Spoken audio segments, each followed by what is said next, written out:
미국 CNN 방송이 어제 오전 김정은 북한 국무위원장의 중퇴설을 보도한 이후 전 세계의 관심이 평양에 쏠리고 있습니다. 청와대는 김정은 위원장이 지방에 체류하면서 정상적으로 활동을 하고 있는 것으로 파악된다며 중퇴설은 사실 무근이라는 입장입니다.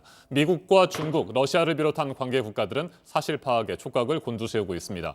해외 언론들은 관련 기사를 잇따라 쏟아내고 있는데 서로 엇갈리는 보도가 많습니다. 북한 지도자의 건강 문제는 한반도, 더 나아가 동북아 안보 지형의 중대한 돌발 변수이기 때문에 조금 더 신중한 접근이 필요하다는 지적도 나옵니다. 전문가들과 김정은 위원장의 건강 이상설 자세하게 살펴보겠습니다. 먼저 출연자들을 소개해드립니다. 김동엽 경남대 극동문제연구소 교수 나오셨습니다. 예, 안녕하십니까? 네, 안녕하십니까? 그 옆에 김용현 동국대 북한학과 교수입니다. 네, 안녕하십니까? 네, 어서 오십시오. 박원권 한동대 국제지역학과 교수도 나오셨습니다. 네, 안녕하세요. 네, 안녕하십니까? 네, CNN이 어제 김정은 국무위원장이 수술 후에 중태에 빠졌다 이런 보도를 했습니다. 그 이후에 굉장히 많은 보도들이 쏟아져 나왔고요. 청와대도 입장을 밝혔는데 사실 무근이라는 상황인 거죠. 현재 청와대 입장은 말이죠.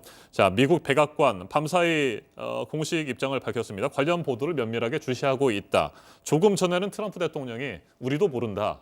뭐 이런 입장을 밝혔다고 전해집니다. 자, 여러분께서는 김정은 위원장의 건강 이상설 맞다고 보십니까? 아니면 오보라고 생각하십니까? 먼저 김동엽 교수님 말씀 들어볼까요?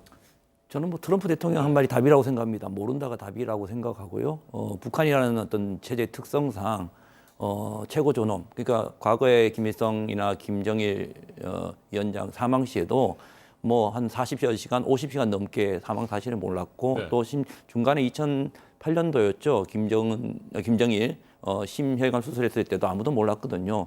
뭐 이런 사실을 지금 있던 일부 언론에서 나온 것 같이 어느 병원에서 어떻게 심혈관 수술했다 뭐 이런 것들을 이야기하는 것은 대단히 뭐랄까요 좀 생각을 해봐야 될 것 같고요. 일단은 뭐 저는 모른다. 그러나 충분히 의혹을 가질 만한 김정은 위원장의 어떤 동선에 대한 어떤 의혹은 있다. 뭐 이 정도 생각해 봐야 될 것 같습니다. 네, 김용현 교수께서는 어떻게 생각하세요? 저는 정부 입장이 뭐 우선은 우리가 받아들여야 될 부분인 것 같습니다. 지금 이제 그 원산 지역에서 현지 지도를 하고 있다. 이것은 이제 정부 쪽에서 좀 확인하고 있는 것 같고요. 네. 또 전체적으로 보면 북한의 평양 상황이나 이런 것들이 전혀 그 특별한 변화나 이런 것들이 없습니다. 또 보면 중국 쪽이 북한에 대한 정보, 인적 정보를 상대적으로 좀 갖고 있다고 봐야 되는데 네. 중국도 특별한 언급을 하지 않고 있습니다. 그래서 지금 상황은 우선 크게 보면 좀 오보일 가능성이 있다라고 저는 보고 있고요. 그렇지만 어쨌든 북한의 전체적인 상황들은 뭐 주시할 필요는 있다고 봅니다만 크게 보면 지금 상황은 제가 볼 때는 좀 사실 무근 쪽으로 좀 봐야 될 것 같습니다. 네, 오보이고 사실 무근이다 이런 네. 생각이십니다. 박 교수님은 어떻게 생각하세요? 조금 더 지켜봐야죠. 네. 저도 뭐 김동엽 교수 말에 동의를 하는데요. 북한 문제에 대해서는 누구도 지금 확실하게 얘기를 못합니다. 뭐 확인할 수 있는 방법이 없고 북한 당국이 스스로 이렇다라고 보여주기 전까지는 뭐 여러 가지 그런 추정들이 가능하다라고 생각을 합니다.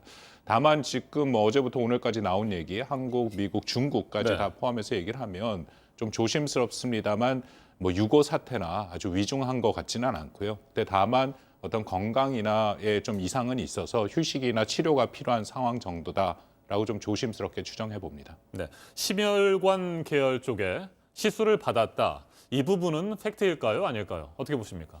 김 교수님. 앞서 말씀드렸지만 그러한 것들은 뭐 정확히 알 수 없는 네. 겁니다. 그 역시도 모른다라고 말씀을 드려야 되는데요. 지금 현재 김정은 위원장이 4월 이제 12일이죠. 11일 날 정치국 회의 이후에 지금 나타나지 않고 있고요. 특히 중요한 것은 이제 금산 태양궁전, 그러니까 4월 15일 날 태양절 때 참배를 가지 않은 것은 대단히 좀 중요한 부분입니다.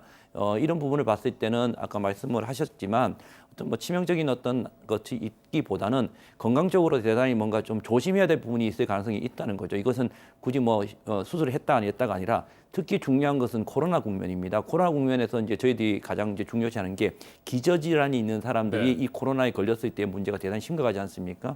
뭐 김정은 위원장 같은 경우에는 이제 유전력 같은 것이 있습니다. 분명히 뭐 선친들이나 이런 사람들의 그 뇌혈관, 심혈관 질환이 있기 때문에 그다음에 당뇨나 이런 문제가 있기 때문에 아마 그런 측면에서 대단히 좀 조심하고 있고 또 그러한 어떤 조짐이 있기 때문에 약간의 어떤 건강의 징후의 조짐이 있기 때문에 조심하고 있다라고 보는 것이 저는 그렇게 생각을 하고 있습니다. 네, 김정은 위원장이 지난 14일 강원도 원산 인근의 문천지구에서 북한군이 진행한 단거리 수당 미사일 발사 현장을 찾은 것으로 보인다. 이게 뭐 청와대를 비롯한 우리 정부의 입장이잖아요. 이 부분은 맞다고 보세요? 아니면 이 부분도 명확하지 않다고 보세요? 저는 이렇게 생각합니다. 어제 이제 청와대나 우리 정부에서 대통령이 어느 지역에 측근들과 가 있다라고 이제 이야기를 하면서 이제 이 상황 국면을 좀 이렇게 봉합을 하려고 했었는데요.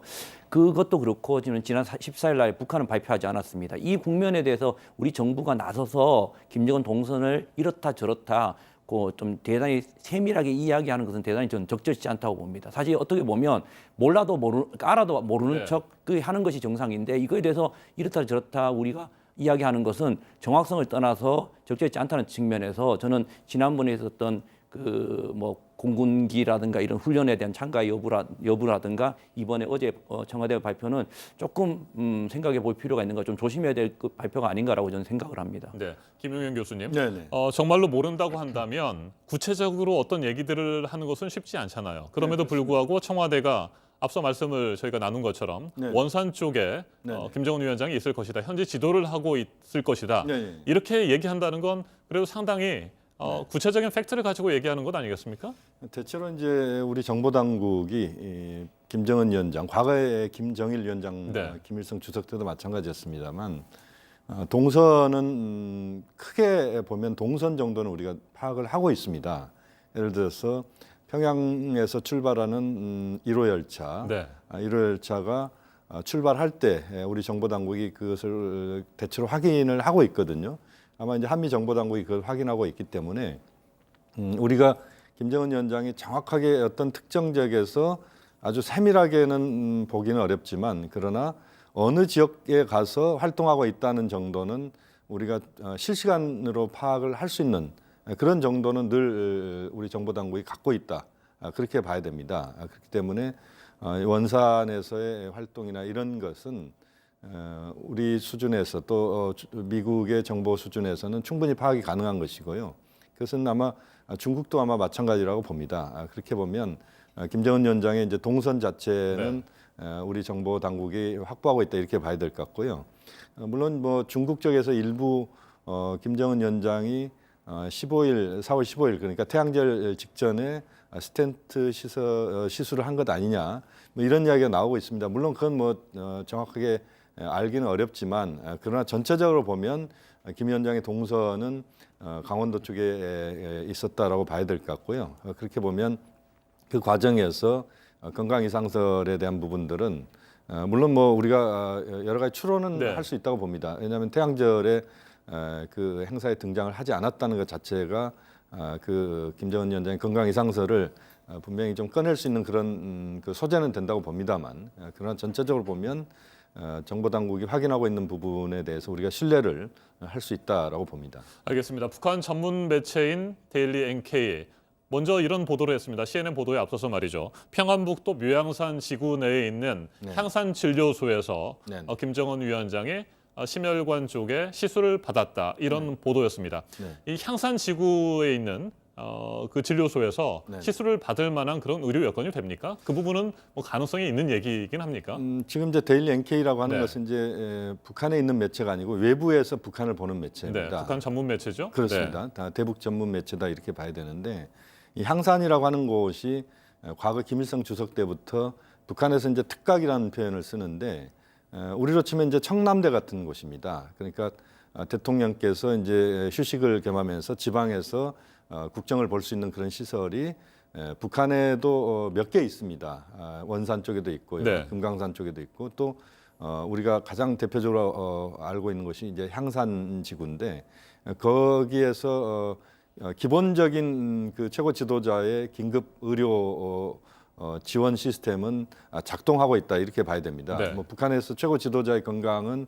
뭐 두말할 필요 없이 매우 중요한 그 사안이기 때문에 김정은 위원장의 동선에 따라서 아주 긴급을 요하는 시술이랄지 수술조차도 가능한 그런 시설들이 함께 늘 따라다닌다 이렇게 봐야 되고 또 향산에는 그런 시설이 고정적으로 배치돼 있다 이렇게 봐야 될 것 같습니다. 네, 박 교수님, 미국 백악관이 김 위원장의 상태를 알 수 없다고 얘기를 하면서도 관련 보도를 면밀히 주시하고 있다 이렇게 표현하는 것은 건강 이상설의 가능성을 완전히 배제하지는 않고 그럴 가능성도 높다고 보는 것입니까?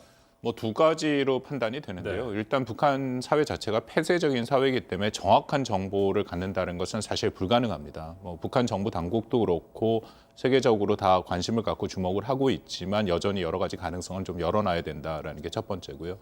두 번째는 지금 뭐 미국에서 나오는 언론 보도들을 보면 굉장히 다양한 지금 추정들이 되는데 그것은 그만큼 북한 체제에서 김정은 위원장이 차지하는 비중이 크다. 1인 체제이기 때문에 만약에 김정은 위원장이 유고가 발생하거나 어떤 비상사태가 있으면 그것이 한반도뿐만 아니라 동북아에 미치는 영향이 그만큼 큰 것이죠. 그렇기 때문에 아까 말씀드린 것처럼 북한 당국이 정확하게 김정은 위원장이 괜찮다라는 그런 모습을 보이기 전까지는 뭐 미국 사실 지금 한국 언론도 마찬가지고 세계가 다 주목하면서 여러 가지 가능성에 대한 얘기는 계속 나올 것이다라고 생각합니다. 네, 김정은 위원장이 2014년 40여일 동안 모습을 감춘 적도 있었고요. 그때도 뭐 여러 가지 뭐 유고에 대한 얘기도 있었고 뭐 중태라는 얘기도 있었지 않습니까? 그런데 40여일 뒤에 나타났습니다. 모습을 보였고 발목 수술을 받았다. 뭐 이런 보도가 있었지 않습니까? 그렇다고 한다면 이번에도 뭐 한 며칠 뒤에 뭐 십수일이 될 수도 있겠습니다. 뭐 20여일도 될 수 있을 것 같고요. 건강한 모습으로 나타날 가능성이 높다고 보세요? 어떻게 보세요? 김동엽 교수님.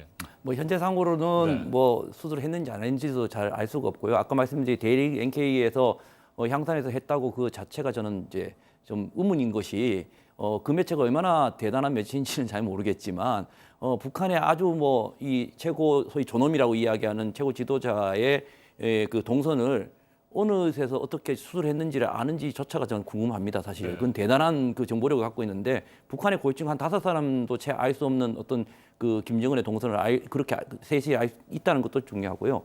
이번 국면은 전 두 가지로 조금 보고 싶은 게 뭐냐면 하나는 물론 이번에 우리 총선 결과와 뭐 완전히 별개의 문제로 보기는 좀 그렇지만 이 총선에 어떤 여당이 압승을 했지 않습니까? 이런 네. 장면에서 나름대로 보면 지금의 국면 자체가 우리에서 나왔다는 이 뭐랄까요 그 소식이라기보다는 오히려 미국 측에서 나온 소식이 더 많습니다. 오히려 시작점이 발화점이 미국점이거든요. 그런 것을 보면 저는 좀 약간 음모론적으로 지금의 어떤 이런 그러니까 남북 관계라든가 이런 것들이 총선 이후에 이번 총선 이후에 나가는 어떤 그런 것들에 대한 어떤 뭐 견제적인 측면이 좀 있지 않을까라는 음모론적인 측면에서 또 보는 측면이 저는 분명히 있고요. 또 한 가지 측면에 보면. 북한 스스로가 지난 4월 15일 날 금수환 궁전을 가지 않았던 측면이 있고 나타나지 않았기 때문에 이것이 오히려 재생산된 측면이 저는 또 있다고 봅니다. 뭐냐면 이제 우리 쪽에 그러니까 북에서 넘어오신 분들이 대단히 많고 정보를 이렇게 소위 말해서 이렇게 주고받는 분이 많으시는데요. 우리 쪽에서 이제 이런 이제 서로 통화를 하는 경우가 있습니다. 예를 들면 북쪽이나 조선 그러니까 조중 접경 지역에 계신 분들한테 아니 최근에 지금 안 나타나는데. 우리가 듣기로는 뭐 이상하다는 소문이 들리는데 그러면 그쪽에서 오히려 그 소식을 듣고 북쪽이나 이 중국 쪽에 있는 이 듣고 오히려 그래서 뭐 예를 들면 뭐 보위부 애들이 요즘 그렇게 좀 세게 나왔는가 아니면 향산 쪽에 무슨 움직이는데 이것이 재생된다는 과정들이 돼 있다는 겁니다. 최근에뿐만 아니라 북한에 대한 정보들은 이렇게 우리 쪽에서 던진 질문을 갖고 재생산돼서 이게 확대되는 경우가 너무 많기 때문에 네. 저는 이번 같은 경우에도 지난 2014년을 말씀하셨는데요. 그때도 똑같은 상황이 벌어졌거든요, 사실요. 우리 쪽에서 그런 질문이 가고 그런 것들이 탈북자나 이 조중 접경에서 재생산되는 과정을 통해서 확대된 경우가 있었기 때문에 이번에도 이런 그런 두 가지 경우 우리는 이제 총선 이후에 어떤 남북 관계에 대한 어떤 견제적인 측면과 또 미국에서 이것에 대한 필요성 그리고 이 최근에 그 김정은 위원장의 어떤 동선의 어떤 좀 이상함 이런 것 때문에 확대돼서 이것이 지금 재생산되고 있는 과정이 아닌가. 저는 그렇게 생각을 합니다. 네, 이 같은 와중에서 조선중앙통신이 어제 간략하게 김정은 위원장의 동정을 보도를 했습니다. 김일성 훈장 수훈자들에게 생일상을 보냈다고 하는데 이 생일상을 언제 전달했는지 뭐 이 부분에 대해서 명확하게 밝히지는 않았고 관련 뭐 사진도 보도를 하지 않았습니다. 이건 어떻게 봐야 됩니까? 이게 김정은 위원장의 건강 이상설이 사실이 아니다라고 하는 것을 보여주는 것입니까? 아니면 그것만으로는 좀 약하다고 보시는지요? 건강 이상설을 완전히 잠재우는 그런 네. 정도의 보도는 아닙니다. 그러니까 북한에서 김정은 위원장이 이제 생일상을 보내는 경우들이 특별한 이제 과거에 항일 무장 투쟁을 했던 원로들이랄지 또 특정한 사업을 하는 데 있어서 아주 수운을 세운 사람들이랄지 이런 사람들한테 이제 생일상을 보내는 경우들이 있는데 이것은 직접 본인이 그 찾아가는 게 아니고 그 생일상을 간접적으로 전달하는 것이기 때문에 김정은 위원장의 명의로 보내는 거겠죠? 그렇죠. 네. 그런 측면에서 이제 건강 이상설을 잠재운다 이렇게 보기는 어려운데 이제 이번에 저는 하나의 그 김정은 위원장 또 북측에서 좀 정확하게 좀 판단해야 될 부분이 김정은 위원장의 자맹이 가끔 지금 되고 있는데 네. 이제 그럴 때마다 건강 이상설은 언제든지 튀어나올 수 있다라고 하는 것이죠. 그러니까 김정은 위원장의 지금의 뭐 외형적으로 보는 건강 상태랄지 이렇게 보면 고도 비만이랄지 뭐 이런 부분들은 분명한 것이기 때문에 최고 지도자로서의 건강 관리를 하면서 그것이 자신의 그 비춰지는 모습이 어떻게 보일 네. 것인가에 대해서 사실 북측에서 좀 그 관리를 분명히 해야 된다. 그렇지 않고는 이런 건강 이상설은 언제라도 튀어나올 수 있는 사안인 것이고 그렇기 때문에 뭐 어제도 보면 우리 증시도 출렁거리지 않았습니까? 그렇게 보면 지금 현재 건강 이상설이 이것이 사실 무근이라고 하더라도 북한으로서는 건강과 관련된 부분, 김정은 위원장 건강과 관련된 부분에서는 어쨌든 이제는 분명한 관심을 갖고 좀 접근을 해야 된다라고 봅니다. 네, 지금 김정은 위원장의 건강 상태가 어떻게 되는지는 정말 아무도 모릅니다. 그런데 2016년에 국정원이 국회에 보고한 내용을 보면 말이죠. 그 당시에 몸무게가 30kg에 이르렀다. 뭐 이런 보고가 있지 않았습니까? 그만큼 과체중이기 때문에 말씀하신 대로 뭐 고지혈증이나 심혈관계 질환이 있을 것 같고요. 네. 또 아버지나 할아버지도 심혈관 질환, 네. 결국에는 뭐 심장마비로 목숨을 잃지 않았습니까? 이런 부분들이 있다고 한다면 앞으로도 사실 이 건강 문제는 굉장히 언제든지 네. 나올 수 있는 상황이 되는 것 같아요. 그렇습니다. 지금 네. 말씀하신 것처럼 그 가족력 자체가 심장계통에는 뭐 늘 문제가 있을 수 있다라고 봐야 네. 되고요.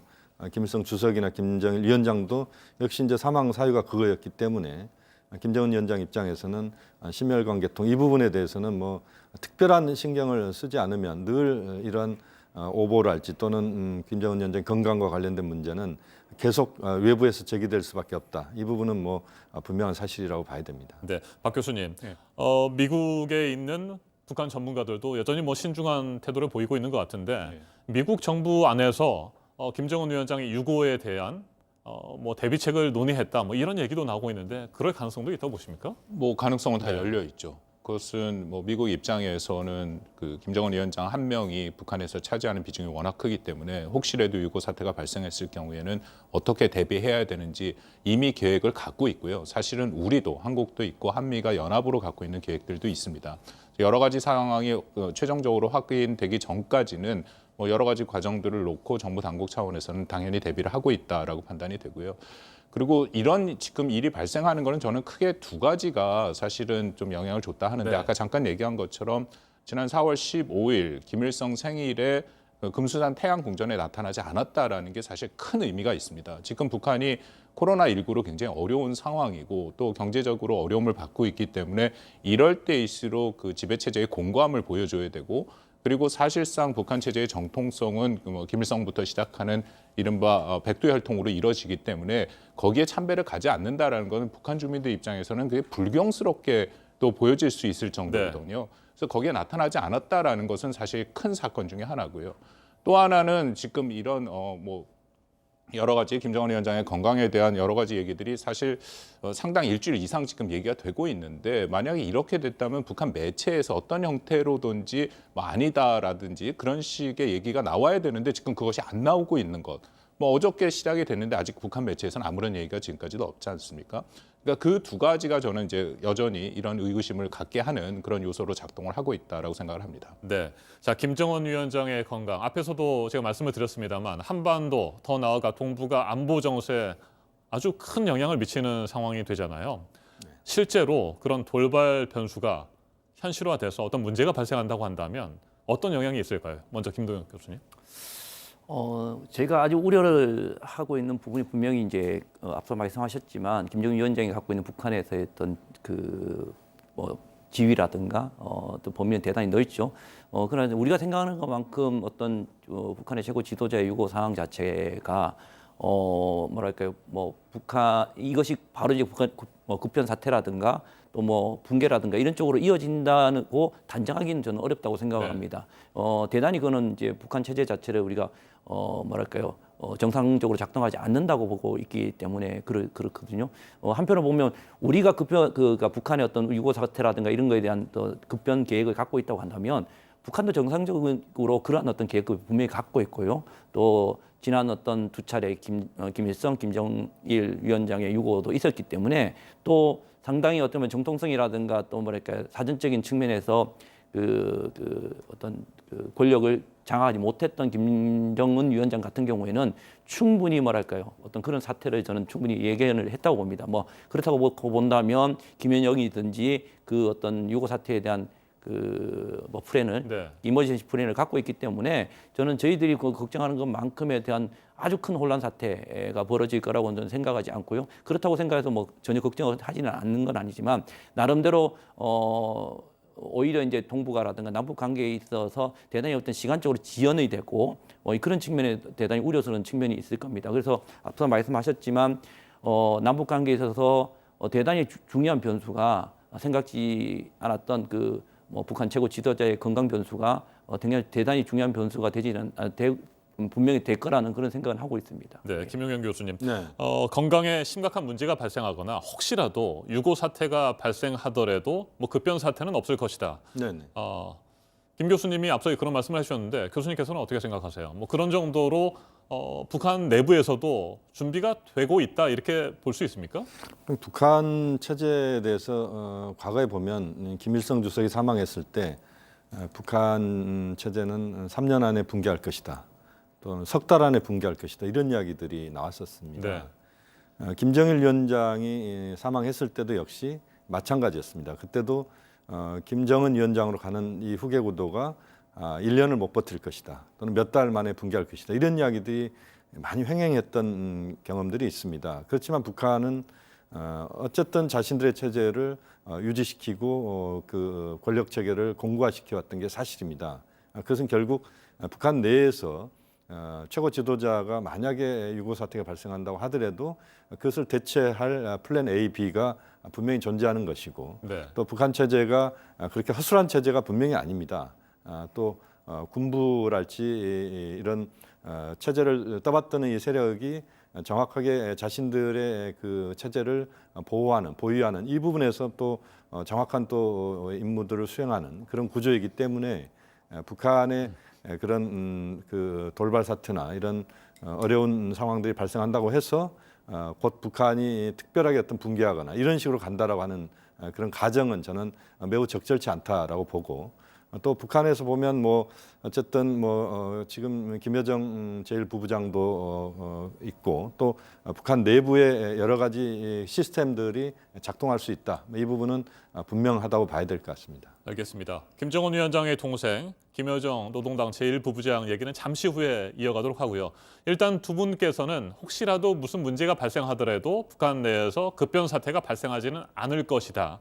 이런 의견에 일치를 하시는 것 같습니다. 네. 박 교수님은 어떠세요? 글쎄 뭐 급변 사태를 우리가 어떻게 정해야 하느냐부터 시작은 하긴 해야 네. 되는데요. 저도 뭐 체제가 완전히 변한다든지 체제가 붕괴되는 것까지 이어지기는 어렵다. 근데 다만 두 분 말씀드린 그 두 분 우리 교수님들 말씀이랑 조금 결이 다른 게 여전히 혼란의 가능성은 저는 크다라고 봅니다. 왜냐하면 94년에 김일성이 죽었을 때는 이미 김정일의 굉장히 오랜 기간 동안 후계 작업이 있었고요.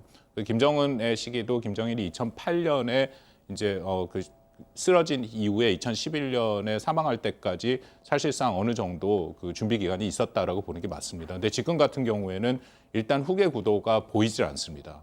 대부분은 말씀드린 것처럼 김일성 이후엔 김정일 또 김정은이라는 사람들이 있었지만 지금 김여정을 얘기를 하지만 과연 북한 체제에서 더군다나 이 권위적이고 유교적인 전통이 남아있는 이 체제에서 여성이 최고 지도자로 나타날 수 있을까에 대한 좀 의문점이 있고요. 그렇다면 지금 김정은 위원장의 자식들을 얘기를 할 수밖에 없는데 여전히 나이는 매우 어리고 그래서 후계 구도가 쉽진 않다라고 생각이 됩니다. 그리고 후계 구도에 대한 작업조차도 제가 이야기한 북한에서 매우 신중하게 하죠. 왜냐하면 후계 구도라는 것은 그 지도자가 유고가 됐을 때 누가 그 자리를 하는 거냐라는 건데 그것은 그 체제 특성상 그 말 그대로 2인자가 생기는 것이고 그 2인자는 언제든지 1인자의 자리를 위협할 수도 있기 때문에 이게 자유민주주의 체제의 시스템에서 구성되는 거랑은 매우 다른 모습이다. 그래서 여전히 뭐 저는 일단은 뭐 집단 지도 체제로 갈 가능성이 있다라고 네. 보긴 하지만 그렇게 뭐 아주 그 우리가 이미 우리 한국이라든지 그런 자유주의 국가에서 경험하는 것만큼 그렇게 순조롭게 될 것인가에 대해서는 저는 의구심이 좀 있습니다. 네, 김정은 위원장의 후계 작업이 진행되지 않은 상태에서 무슨 문제가 발생한다면 큰 문제가 될 수 있다 이렇게 보시는 거고요. 자, 김여정 노동당 제1부부장 얘기를 하셨는데 그렇다고 한다면 혹시 그런 상황이 됐을 때 김여정 노동당 제1부부장 최근에 뭐 정치국 후보위원도 됐습니다. 김여정 노동당 제1부부장이 이어받을 가능성은 높지 않다고 보시는 겁니까? 다시 정리를 하면 말이죠. 일단은 정통성 측면에서는 백두혈통이니까 움직일 가능성이 크고요. 또 뭐 사실 김영철이라는 인물이 있기는 하지만 그 인물은 지금 보이지는 않고 있고 또 말씀하신 것처럼 지난 수년간 김여정의 모습을 보이면 당의 그 핵심적인 그 위치에 올라가고 있는 것은 사실이지 않습니까? 특히 우리 지난 3월 달에 김여정이 본인의 명의로 담화가 2번 발표가 네. 됐었거든요. 이제 그 정도의 수준이고 아까 말씀드린 후보위원은 원래 후보위원이었다가 탈락했다 지금 다시 그 올라온 것이라고 보면 되는데요. 그럼에도 여러 가지 권력들은 지금 뭔가 중심에 있다라는 것은 맞다라고 판단이 됩니다. 다만 말씀드린 것처럼 북한 체제에서 과연 여성이 최고 지도자에 올라갈 수 있을까? 제 판단에는 아마 김여정이 할 수 있는 최고의 일 정도라는 것은 김정은의 그런 후계자들, 뭐 자식이 되겠죠. 그 자식들이 장성할 때까지 일종의 섭정 정도의 수준, 백두혈통의 정통성을 네. 갖고 그 정도가 최대의 역할이 아닐까라고 생각합니다. 네. 자, 김용현 교수께서는 어떻게 생각하시는지요? 뭐 지금 당장이 아니더라도요. 언젠가 그런 때가 된다고 하면 김여정 노동당 제1부부장이 후계자가 될 수 있다고 보십니까? 뭐 저는 이제 그런 언급을 하는 시점은 아직은 좀 아닌 것 네. 같다는 생각이 듭니다. 왜냐하면 이제 김정은 위원장의 건강과 관련된 부분에 대해서 이제 우리가 확인을 정확하게 해야 되는 부분들이 있고요. 또 30대 후반의 최고 지도자 김정은 위원장 입장에서 봤을 때 후계 구도로서의 그런 그 인물들이 부각된다는 것은 그렇게 뭐 적절한 판단은 아니라고 봅니다. 다만 이제 저는 이제 그것과 무관하게 김여정 제1부부장의 역할이 확대되고 있는 것은 분명한 사실이다라고 네. 봅니다. 그러니까 지금 현재로서는 저희가 노동당 조직지도부 제1부부장으로 지금 판단을 하고 있는데 노동당 조직지도부라고 하는 것 자체가 그 당의 주요 인사 그리고 예산을 담당하는 부서입니다. 그렇기 때문에 노동당에서도 가장 핵심 부서의 그 실무 책임자 역할을 김여정 부부장이 지금 하고 있다. 우선 그렇게 봐야 될 것 같고요. 또 김여정 부부장이 그 박원경 교수께서도 이야기했지만 최근 들어서 활동 영역 자체가 대남, 대미 모든 영역들에 걸쳐서 지금 나타나고 있습니다. 결국 리베로 역할을 한다 이렇게 봐야 되는데 그렇게 보면 이제 김여정 부부장의 역할이 매우 확대되고 있고 또 김정은 위원장 입장에서는 김여정 부부장이 가장 가까이에서 자신의 그런 정책이랄지 이런 것들을 상의할 수 있는 인물로 지금 부각되고 있는 상황이기 네. 때문에 김여정 부부장의 위상과 역할은 계속 확대될 수밖에 없다. 그 부분을 이제 분명히 지적할 수가 있겠고요.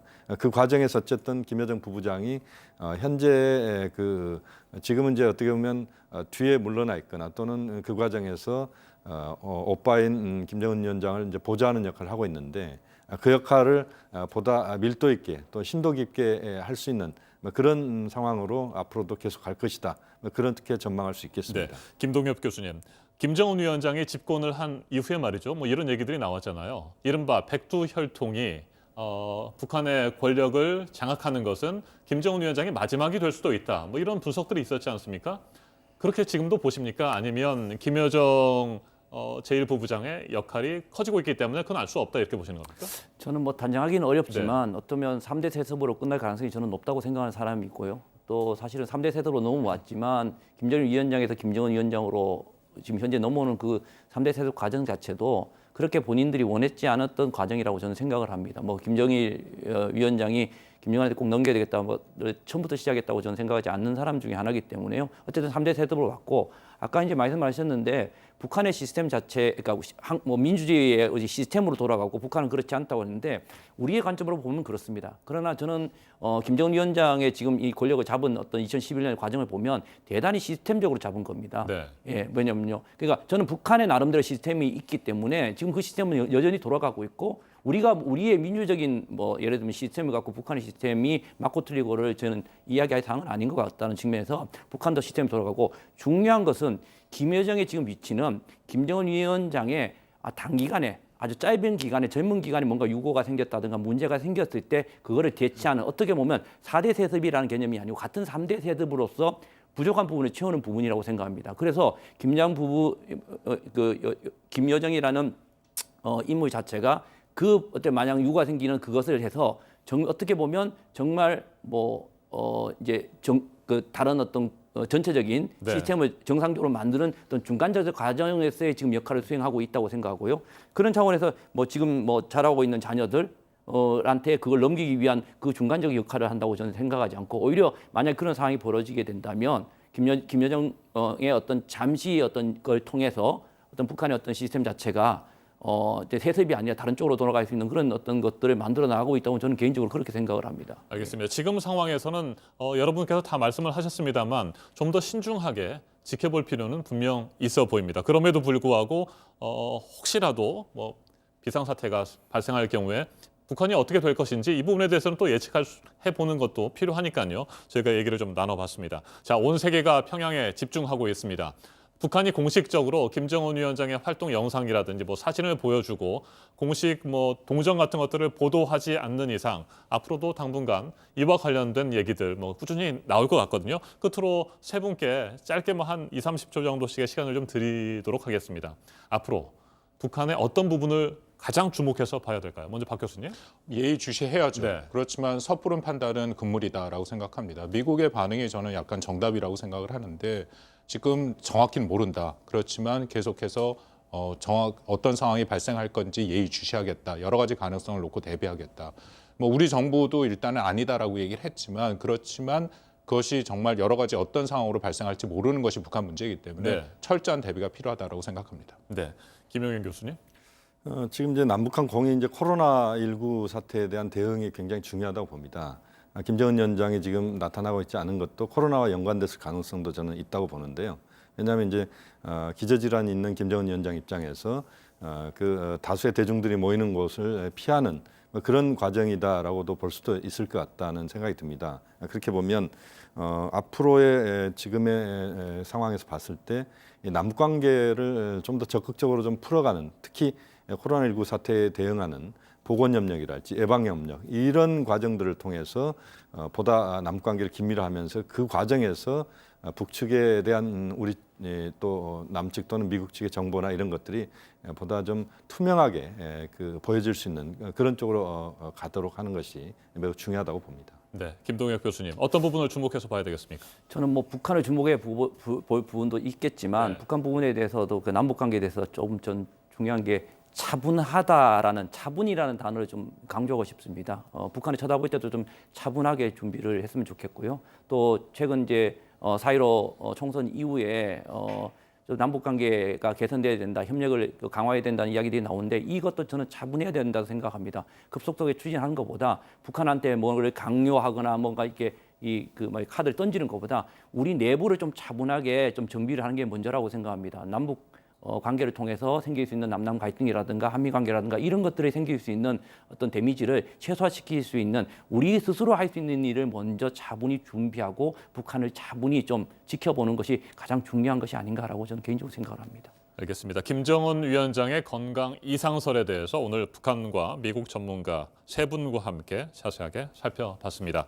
김동엽 경남대 극동문제연구소 교수, 김용현 동국대 북한학과 교수, 박원곤 한동대 국제지역학과 교수와 함께했습니다.